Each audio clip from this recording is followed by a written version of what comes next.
So I'll start in a moment with my talk, but wanted to thank Uluk again for the invitation and his willingness to allow me to revisit some of the same things that I spoke to this group about some years ago. He tells me that there's been a lot of new faces coming in, so I don't need to worry that people will say that they're bored because they heard this before. Um, and if you did hear it before, maybe you can take it as a kind of useful review. But it's a pleasure to speak to you. This is a group I would never say no to because, like so many other professors of Jewish thought, I have a special place in my heart for Sabbateanism. We sort of joke with each other, the professors of Jewish studies, and I know I get your emails.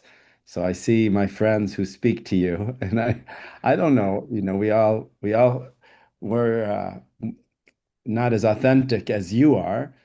We're more like spiritual sympathizers. Almost said converts, but uh, we I shouldn't say it so directly, but we're all sort of in love with Sabbatianism at some level. So it's it's uh, it's always nice to be asked to speak with you, and I hope uh, if I haven't been to Turkey in a long time, but if I come, I guess Uluk will have to tell me who amongst you will want to have coffee with me the next time I visit. Uh, Yeah, you just tell me when. We'll arrange that. No problem at all. yeah, good. All right, amazing, amazing. So let me get into it a little bit. I got to figure out what to do with this on these Zoom controls that are always in the wrong place. Okay, let me try like this. I want to talk to you about a very uh, marginal subject by some estimations. It's a topic that almost nobody doing Jewish thought, Jewish studies, Kabbalah, ever thought to explore. And that there's one exception of a fellow, a fine scholar based in Berlin, but an Italian by origin, Giulio Buzzi. He wrote a book, I think in 2005, it was published called in Italian Kabbalah Visiva, Visual Kabbalah. And Giulio writes in a very poetic Italian. And it's a good book, and he's a great scholar, but it's a kind of very broad traversal of Jewish attitudes or kabbalistic, or it's actually more than Kabbalah, even any kind of esoteric Jewish interest in images. And it didn't really systematically deal with about 700 years of material that I uh, decided it was my responsibility to deal with. When I started this project, and very generously, Uluk said, for the last decade, I think I have to update my bio. It's like 15 years already. When I first started, literally nothing had been written about an entire genre of Jewish creativity and Kabbalistic creativity. And that genre had a name used by Kabbalists and even used by non-Jews who wrote about Kabbalah, like some of the great learned Christian Hebraists of the Renaissance. The name of the genre was and remains Ilanot, which just means trees in Hebrew. And it refers to arboreal diagrams, primarily tree diagrams that have been inscribed on sheets of parchment. And the inscription of these diagrams on a sheet of parchment actually gives a lot of real estate to use that space, not just to give a very schematic diagram like you might find in the margins of a textbook, but an entire diagrammatic presentation of something like a map. Um, so uh, that's the work I set out to do beginning about 15 years ago, knowing nothing because nobody knew anything about it. There was nothing to read about it, no one to ask about it. So I had to figure it all out. And then, as you heard, in 2002, at the very end of 2002, beginning of 2003, I published my big book on the subject, which I felt like I wasn't quite ready to write because I needed more time. But you never feel like you know enough. So I published it, and I hope one day to have an opportunity to make a revised second edition. But in any case, that's the book that kind of just tells you what this genre is from the 14th century to the 20th century, even a little bit of the 21st century. As part of uh, this, I don't know, maybe if I will say a little bit more now with my uh, images, but I'll just say to end this pre-slideshow introduction that as I was making sense of manuscripts over the 700 years of their creation by Kabbalists, Ilanot parchments with these diagrammatic map-like images, visualizations of kabbalistic cosmology. I came across some that seemed to be Sabbatean, and and then really asked this very seemingly, I mean, to me, even a little bit funny question. What does a Sabbatian Kabbalistic diagram look like? So that's kind of what I'm going to share with you tonight. This question of what is a Sabbatian diagram? How do you diagram Sabbatianism? What does that even mean? So I'm going to try and share it with you. And if I'm not clear or clear enough, so you can always stop me as far as I'm concerned, or put a question in the chat, and then Ulu can bring it to my attention because I'm not going to be looking at the chat right now. But if it's important, Ulu, please just interrupt me. It's no problem. And certainly when I get through it, we'll have questions and anyway, so let me begin with the images because they really are extraordinary. And I'm not using a PowerPoint, as you'll be able to tell in about a second if you didn't figure that out already, which means I can go deep. We can do deep dives into these things in real time. I can just play with them and move them around on my desktop. So what you're looking at now is a copy of a family of Elan manuscripts that I call the magnificent parchments. Um, and these are extraordinary Ilanot. Again, Ilan, tree. Ilanot is plural in Hebrew for these arboreal diagrams. Um, and if you're wondering, where's the arboreal diagram here? If you just look at it, this kind of if you see here the circles and their connection with channels or branches, this is a typical arboreal figure, similar to, of course, the most similar to the Porphyrian tree of philosophy. If some of you have any background, Aristotle's categories was commented upon uh, by Porphyry, and he used an arboreal diagram to visualize the descent or the movement from the most abstract and general to the most concrete and particular. Uh, and arboreal diagrams were very popular infographics in the Middle Ages from about the 12th century on, very central to the medieval scientific tradition for their ability to represent relations between categories, causal relations, genetic relations, historical sequence, and so forth. So anyway, this around the end of the 15th century, a Kabbalist in Italy created the first one of these, an extraordinary roughly 3 meter long roll with one central arboreal diagram and many other interesting Kabbalistic diagrams scattered around it.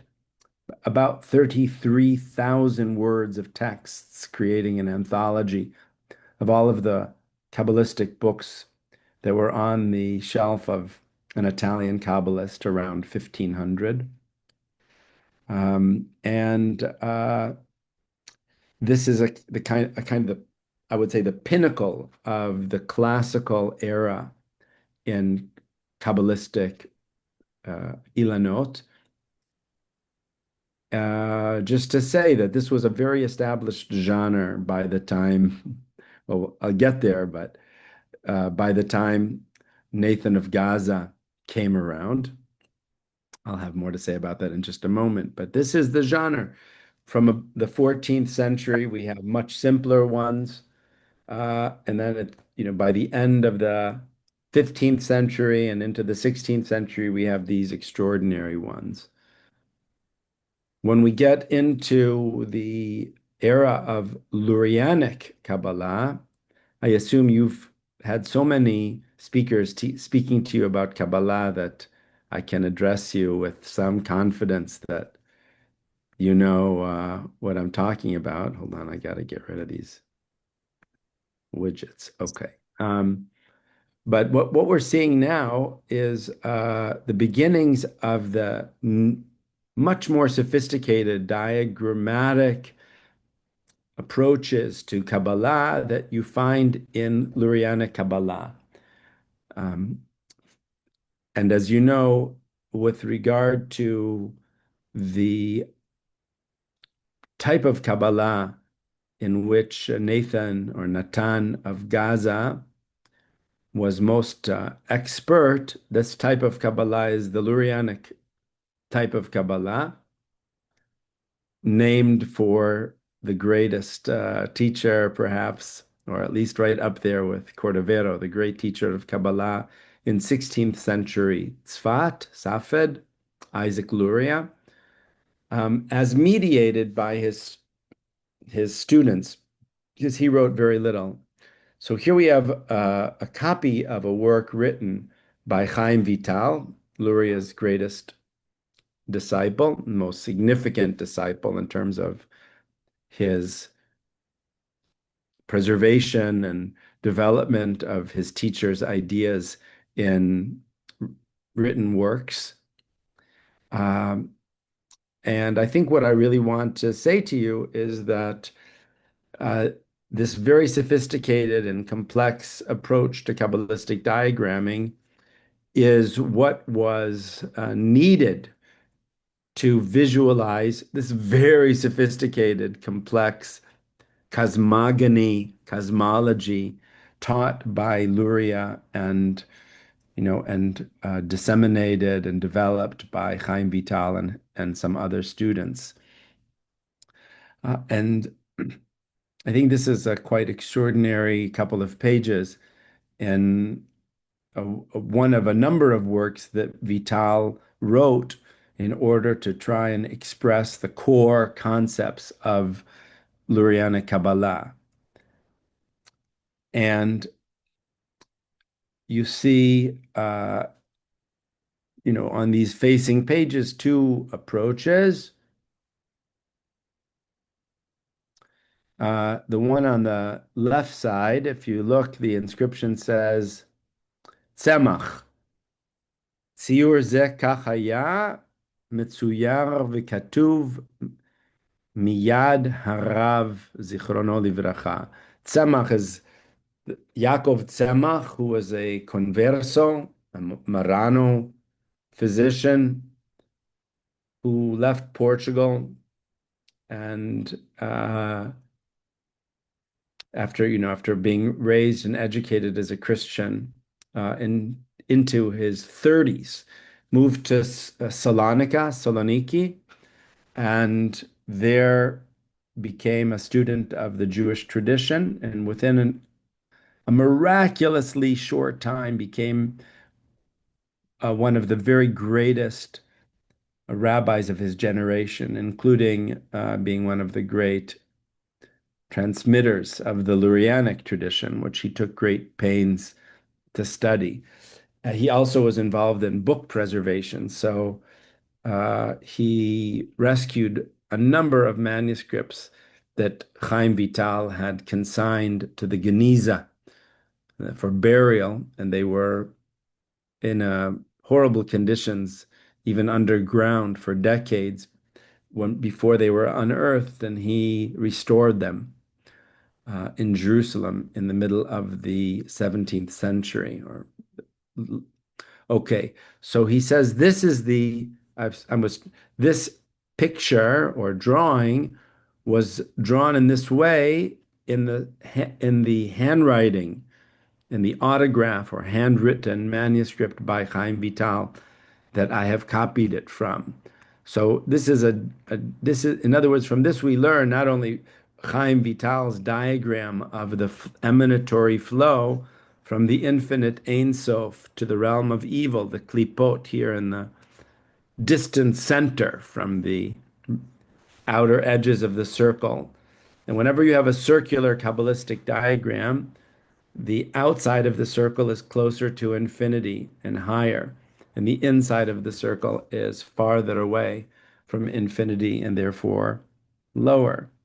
But we learn from this also that Chaim Vital himself, in other words, the chief architect of Lurianic Kabbalah, felt like he couldn't publish a basic work of Lurianic Kabbalah without providing diagrammatic visualization of its core ideas.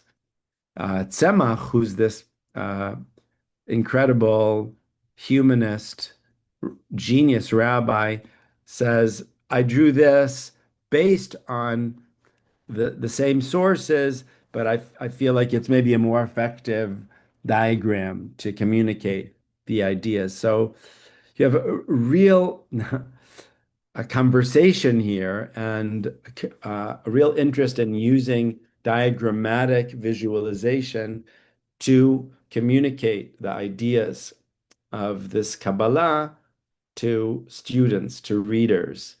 And this is not a peripheral, marginal tradition at all.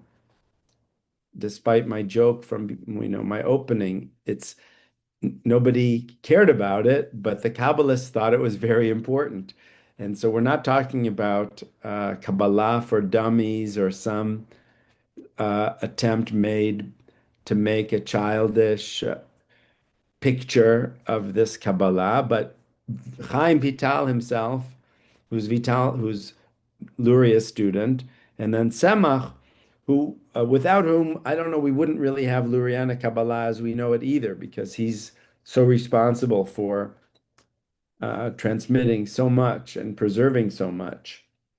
And as we'll see shortly, his student, Meir Poppers, was the editor of the book called The Tree of Life, Etz Chaim. That's the canonical work of Lurianic Kabbalah. And his student also made an Ilan.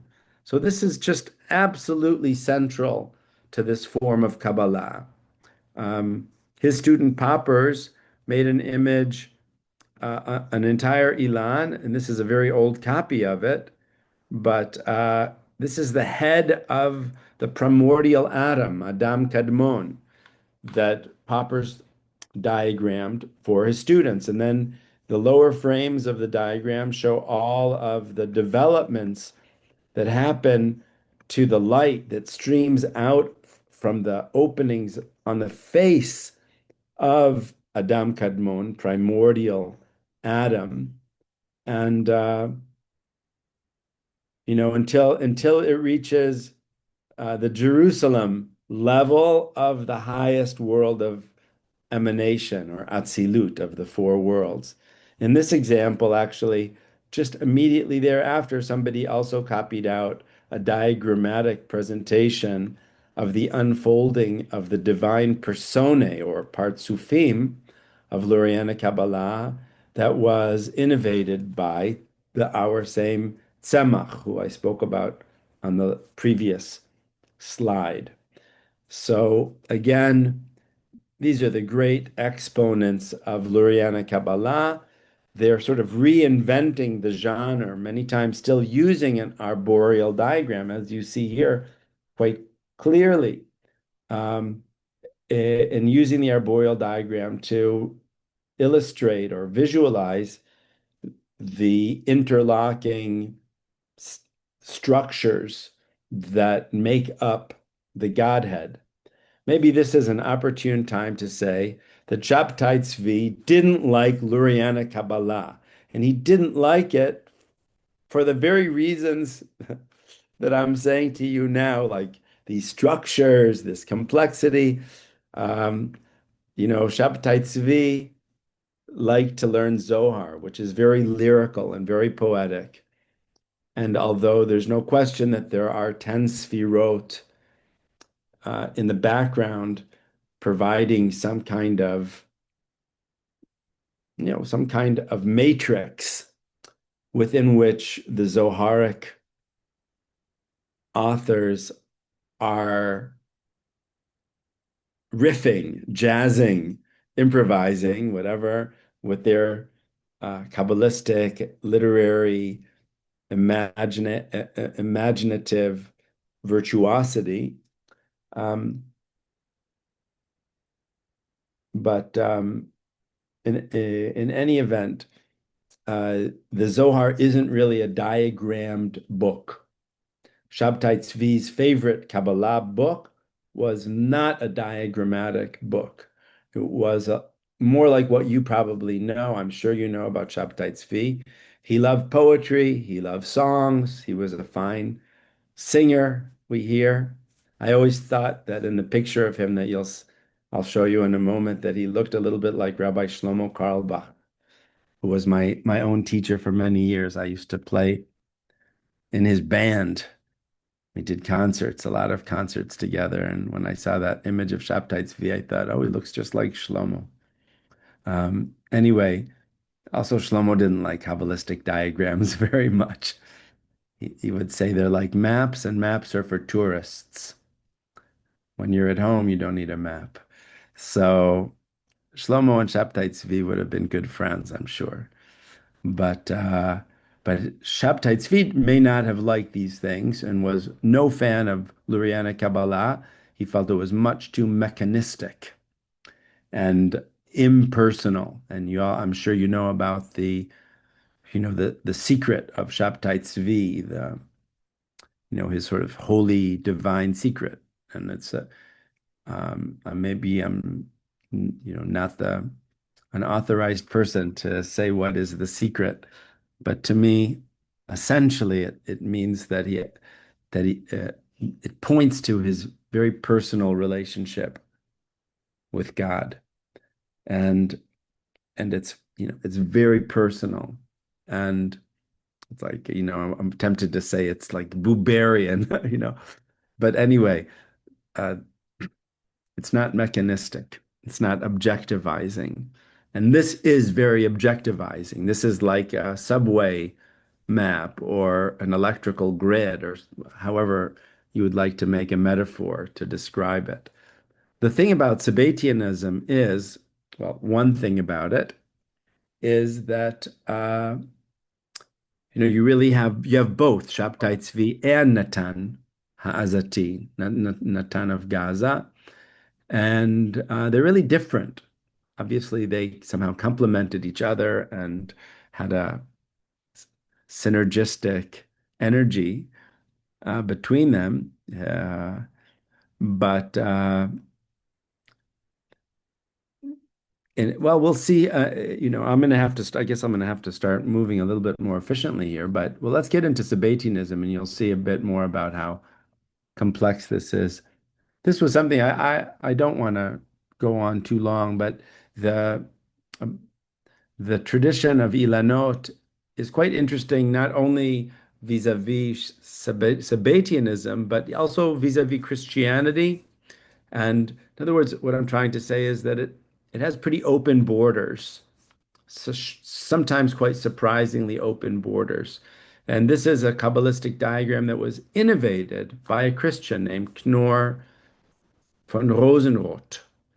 And he wrote a book called Kabbalah Denudata that was published in 1677, just 11 years after Sabbatai Zevi's conversion to Islam, and I think a year after his death. And this man collected Ilanot, and when he couldn't find an Ilan to show the very special teachings of Israel Saruk, uh, a Kabbalist who claimed to have been a student of Luria's, but wasn't part of the Vital circle. Anyway, he had some very special teachings about the divine garment, primordial garment. Knorr made such a diagram because when he didn't find one, and he published it in his book. And then, quite interestingly, Jews came to integrate Knorr's diagram into Kabbalistic Ilanot already by the end of the 18th century. So that's a good example of the open borders. It's quite an amazing example, in my opinion, that as you can just about see here, the Knorr diagram is a kind of uh, forward to the diagram of the head of Adam Kadmon, the head of primordial Adam that was crafted by Meir Poppers, the editor of Etz Chaim, the Tree of Life. So this is very authoritative stuff here. Here's the Sabbatai Zevi picture I thought reminded me of Shlomo Carlebach, and the Nathan of Gaza, Nathan Ha'azati image, very dashing. Both of them are pretty cool dudes, I think we can say. And uh, and again, but each of them had something quite distinctive to share. And I hope in the next 20 minutes or so to show you some wonderful examples of how they shared. Uh, this is an example of a work published in Amsterdam uh, just in 1665, I believe. Uh, and you see Sabbatai Zevi on the throne. So it is a kind of divinization, maybe reminiscent of what we see in our day surrounding the Lubavitcher Rebbe in some circles. But in any case, of course, there's much more that should be said about this, but I want to get to our material. So I'm going to take in a way similar to what I was trying to show you before with how Chaim Vital felt that he should make pictures, diagrammatic, schematic images to help people understand the structure within the divine realm that he was trying to describe in written words in the course of the book. So too with Nathan or Nathan of Gaza in his work as a, you might say, just as a good Lurianic Kabbalist, he also included diagrams. And this is just one example. Uh, I published the it's called the Treatise of the Circles, one of Nathan's works, and I published an edition of it recently. You can after the class, you can send me an email if you want to read it. It's in Hebrew, this one, so maybe not. But in any case, fascinating stuff. I love, I love both Shabtai Tzvi and Natan Ha'azati. Um, and what I love about Natan is that he takes Lurianic Kabbalah, which can be very dry and very mechanistic, which is what Sabbatai Zevi didn't like about it, and he has this magical approach to it. This kind of his genius, you could say, was to kind of make it even, I would say, emotionally compelling. Uh, so what's fascinating is that you can take a kind of emotionally compelling teaching and you can represent it diagrammatically. And that's a little bit what we're doing here. With Nathan or Natan, you have a signature idea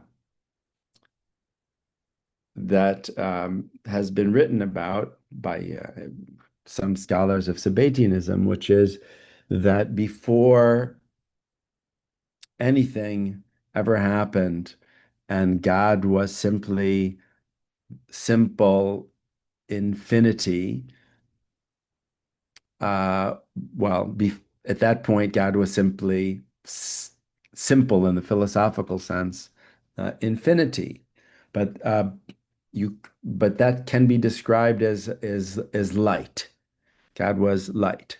Now, when the emanation of the lights of the infinite began to emerge, so there was some thought given to creation. Uh, and that aspect of the infinite that gave thought to creation is described by Nathan as the light that has within it thought. The, it should be like the light that has within it thought, dot, dot, dot, or thought in parentheses to emanate the worlds. But of course, the infinite is infinite. So not all of Ein Sof was given over to this project of emanation creation. And this is where Natan gets very cool, because nobody had really said this before, certainly not explicitly. That's what counts. Um, Natan said, there's this whole mm, aspect of the infinite that gave no thought to emanation. That's called the light that has no thought. The light that has no thought, in parentheses, to emanate the worlds. And now he makes the move and says, everything that we know about in our world, everything that is familiar to us, that seems possible to us, that all comes from the light that had thought within it. But we should never imagine that everything we know and everything that's familiar to us is everything that could be. Our imagination is limited by, you know, what we could know on the basis of everything we've ever experienced. But what if there was a whole realm of possibility that we have never experienced? So that's for Natan where Sabbatai Zevi comes from. That's where the Messiah comes from. That's where redemption comes from. That's where a whole other possibility emerges that we can't even imagine. Literally can't imagine. So uh, that's that is at least part of what we're seeing here. Technically, this is speaking about this shining area that was withheld from emanation called the Tehiru, and you can see it here. He says Zehu Tehiru Hatachton Shelo Nivna. This is the lower brilliance that was never built, never expressed. So this is Natan. This is Natan thinking diagrammatically. Now I'm going to make an absolutely gigantic leap from Natan to another Natan actually, but the first one was from Gaza, Gaza, but the second one was from Moravia, Central Europe, around the area of well, Czechoslovakia, or the Czech Republic, I suppose we have to say today. I'm dating myself.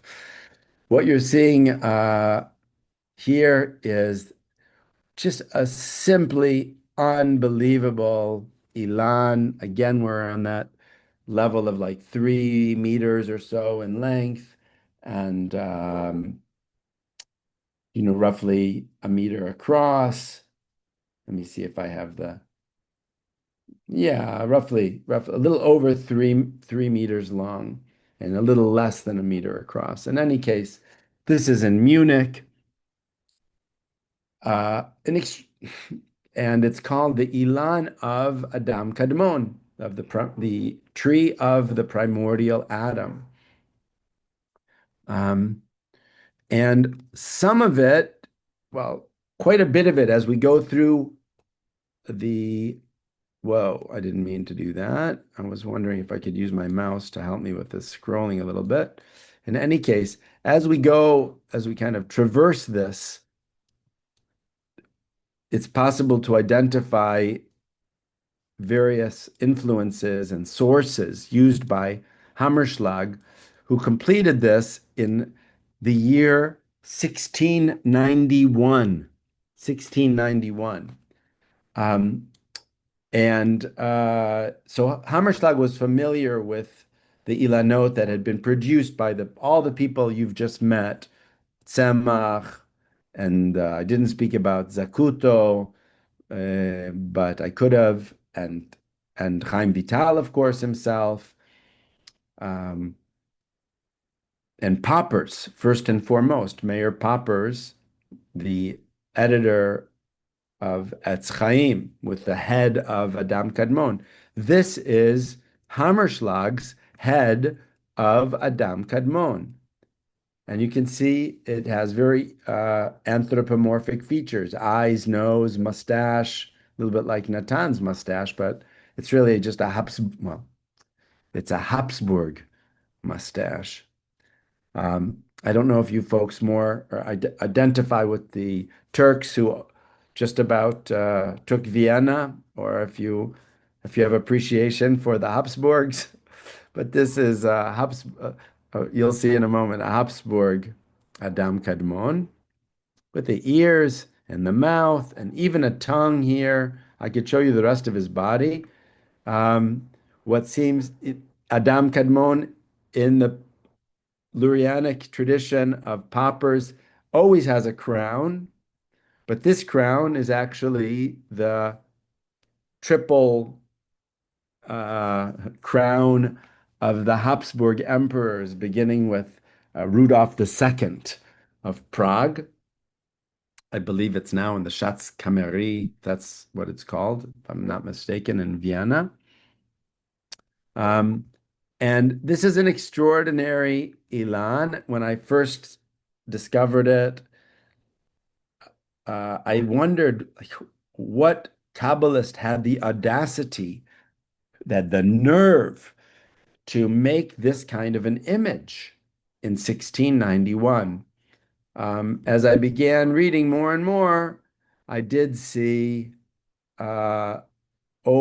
increasing signs that he was not a regular, mainstream Lurianic Kabbalist, although that's maybe we could talk about that category. But he was a Sabbatean. 25 years after Sabbatai Zevi's conversion to Islam, and also, some 15, 16 years after Sabbatai Zevi's death. Throughout this Ilan, you see on the one hand, ideas taken from the works of Nathan of Gaza. On the other hand, a kind of personal devotion to Sabbatai Zevi, which makes, to my mind, this makes our Ilan here very special, because I think a lot of people think it's either or, especially after the death of Sabbatai Zevi.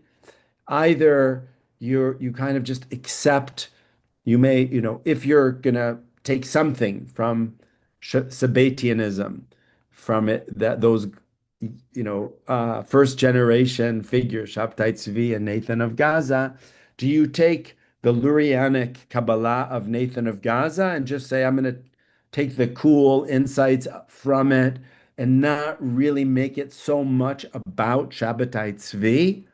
Because maybe it's not so personal about him either. Or do you maintain this devotion to Sabbatai Zevi? Like, and it's not just a devotion to Sabbatai Tzvi, as happens with the Lubavitcher Rebbe in our generation. It can be a divinization of Sabbatai Tzvi, a divinization of the Lubavitcher Rebbe, so that the borderline between Sabbatai Tzvi and God is a bit erased or made fuzzy, not so clear, if we can even distinguish between the two. Um, I this is to show you, when I thought about how Habsburgian this looked. My father was from Vienna, so I was in Vienna many times. I'm an Austrian citizen also. I thought, wow, who was the emperor again? Who was the Kaiser in the second half of the 17th century? And okay, I should know this, but I didn't remember. On a quick Google search, produced Leopold, and then Leopold the First. I started looking for images of Leopold the First, and this was the main image of Leopold the First that was also reproduced, mass produced for use in parades and so forth. So very well known reproduced image. You see, has this mustache, Hapsburg underbite, very famous, and this three-part crown, including this, special. I think it was some kind of semi-precious stone or whatever it was here, atop the crown. I mean, we could just look. I think the crown still exists, as I said before, in the Schatz Comedy. In any case, have a look at this. Oh my goodness. Oh, wait, did I do this like this? Oh, this is just to show you, this was his preparatory book. Before he made the colorful Ilan on parchment, he made a study for it. The Ilan is now in Munich, but the study is in Oxford. And actually, in this little notebook, that he also cut out a tongue that you have to lift up in order to read underneath it. It's quite amazing. But now I wanted to show you, if we just make a flip of the image from right to left, you can see what I'm talking about. The mustache, the mustache, the crown, the crown. It's all very reminiscent of this highly reproduced and disseminated image of Leopold the First, meaning what I'm saying, meaning that Nossen or Nathan Netta Hammerschlag in 1691 had in his mind, like many Jews, he was a great lover of the emperor, the Kaiser, and he had this adoration for the Kaiser, adoration for Sabbatai Tzvi, so that when he came to make his version of the head of Adam Kadmon, he, I think, integrated these images of Sabbatai Tzvi and the emperor with the basic schematic layout of Popper's head of Adam Kadmon that you saw before. This, by the way, is the way the head of Adam Kadmon is rendered by that Christian Kabbalist Knorr von Rosenroth in the 1677 publication that he devoted to Kabbalah. Okay, I will just take a few more minutes to show you some other places where Sabbatian ideas get visualized in a distinctive way. And this is one of the most beautiful Ilanot, I think, that is uh, just an exquisite work of calligraphy. Uh, it is dated, let's see, to around 1800, made in Eastern Europe. Um, and I mean, it's quite stunning, and it'll be fun to talk to you about it some more. But it's based on a work called The Gates of the Garden of Eden, Sha'ar Gan Eden, which was a work published in the 18th century by a guy named, a rabbi named Yaakov Lifshitz from Mezrich. Was published, the book was written in the first half of the 18th century. It was only published in 1803, but it became very popular after it was published. And it turns out that it's full of Nathan of Gaza literature. He's just copied straight from Nathan of Gaza without attribution. He doesn't say, I got this from Natan. It's for him and for many others in that period. You take from Nathan of Gaza and you just say this is, you can even ascribe it to Luria himself. You can get away with it. You can get away with it also because Natan didn't speak about Sabbatai Zevi on every page. It's on a deeper level. That's why I was saying before, you could kind of take Natan and say, don't worry about the Sabbatai Zevi thing. It's so cool and so deep. It's it's still legit, even though it's legitimate, even though it's true that he was the prophet of Sabbatai Zevi, and you don't maybe think he's the Messiah, but you can still get a lot from Nathan of Gaza. So you get that here in another frame of this. When you dig into it, you can see that unlike the typical Lurianic Kabbalist, this has a Nathanic twist, which is again, this we could go right back to the diagram I showed you from Nathan of Gaza himself, where he's showing the lower half of that realm of brilliance, and uh, he's inserting that, even though it's not exactly the same as what I was saying about the light with no thought. He does speak about the light, the secret of thought, and so forth here, but uh, what he's saying is that there's also something that's we could call evil that's embedded at the very core of the Godhead. It's not some kind of rust, on the surface or some external forces, but that within, at the core of divinity itself, there is also, um, this realm of the depths, which is uh, the realm of the shells of the klipot. So, and it's not calling attention to itself as a Sabbatean Ilan, but that in fact is a Nathanic, distinctively Nathanic notion. This is another diagram that I discovered and was fascinated by, mostly because well, first of all, it's just kind of really amazing.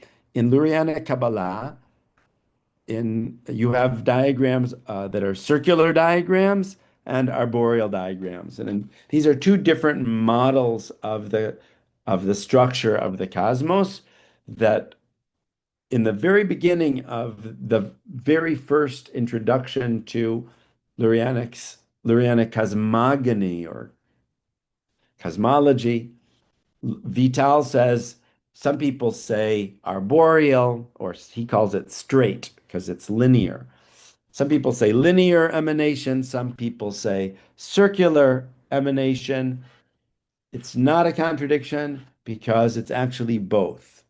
And he calls this igulim v'yosher, circles and linearity or linear. And from that point on, you have some representations of the circles. if you remember from a half an hour ago, I showed you Vital's own circular diagrams. In addition to that, you also have with Tzemach and Zacuto and then Popper's linear emanatory sequences, like divine timelines. You have those diagrammatic traditions. In the um, in the 18th century in Amsterdam, a Kabbalist by the name of Joseph or Yosef Siprut de Gabai wasn't really even so known as a Kabbalist, to be honest. His father had a modest reputation as a Kabbalist. The son Yosef was known for his wit and his artistry, his calligraphy and his illuminations, but we don't know about him as a Kabbalist other than these parchments that he left multiple copies of. Three of them have reached us so far. I know of three that were accomplished in the 1730s in Amsterdam. And the innovation of this man was to try and juxtapose the linear and the circular models of emanation to create one image that from a bird's eye view correlates both models of emanation so that they are in dialogue or in sync rather than represented entirely separately. But and it's very cool. I wish I had more time. I could tell you more. There's of course more about everything I'm talking about in my book, unless my lecture has made you decide that this is the most boring subject in the world and you never want to hear about it again. It's definitely But not. That's why we are here. well, you maybe be here because you were hopeful that it was going to be good, and now they're like, No, it why did is. Ulrich invite this guy? I mean, he couldn't find anybody better. I don't know. Second But time. Don't yeah. forget. Okay, all It's right. fun. You could, so here's the thing, like you this whole amazing image, you could just say, well, everything in the circles is just really like what Vital preserved or presented in his books. And this linear exposition going down through the circles to the core, well, it's what's called a great tree, an Ilan Gadol, and it's got the head of Adam Kadmon on top, the crown, the head, the interlocking personae of Tzemach, the Converso, and all the way to the earth and the elements, the four elements. That's pretty orthodox Kabbalah, you could say. And the light of Ein Sof surrounding, the white space around the diagram, around yeah, is Ein Sof, the light of Ein Sof. But then if you go a little deeper, well, wait, here's just to show you, this is the same man, Yosef Siprut de Gabai. We have some of his illumination. So he did this. This is actually a wedding gift that he created for a friend who got married with a riddle, an illuminated riddle. So he had a sense of humor as well. But now let's go dive back into this rather less colorful work by Yosef Siprut de Gabai, where he says something. If you look about the lights, he says, Elu haorot nikraim or she'ein bo machshava ve'ayosher nikra or sheyesh bo machshava. He basically is saying here, the circular lights, at least the ones at the very edge of the infinite, are lights that have no thought. So he's actually locating the light that had no thought to create, which is the source of the soul of Sabbatai Zevi and the infinite possibility that is always potential. Um, he's mapping it. It's there. But the Yosher, the linear exposition of the emanation, is the light within which is thought. Hayosher nikra or sheyesh bo machshava. If you go, and this is again, I wouldn't have known that there was this Nathanic Sabbatean material in this Ilan had I not read the small print. But here's the small print. It's speaking about the light of Ein Sof, of the infinite that pierces the circles. But there is one problem that if it continues, it will actually pierce all the circles all the way to the other side of this spherical structure. And then there'll be like a circuit formed. Infinite light meets infinite light. And that's, well, he says, Im haya bokea kol kadure atik ונוגע בכדור הנמשך ממלכות האדם קדמון, הייתה גאולת ישראל. So this is actually putting a kind of messianic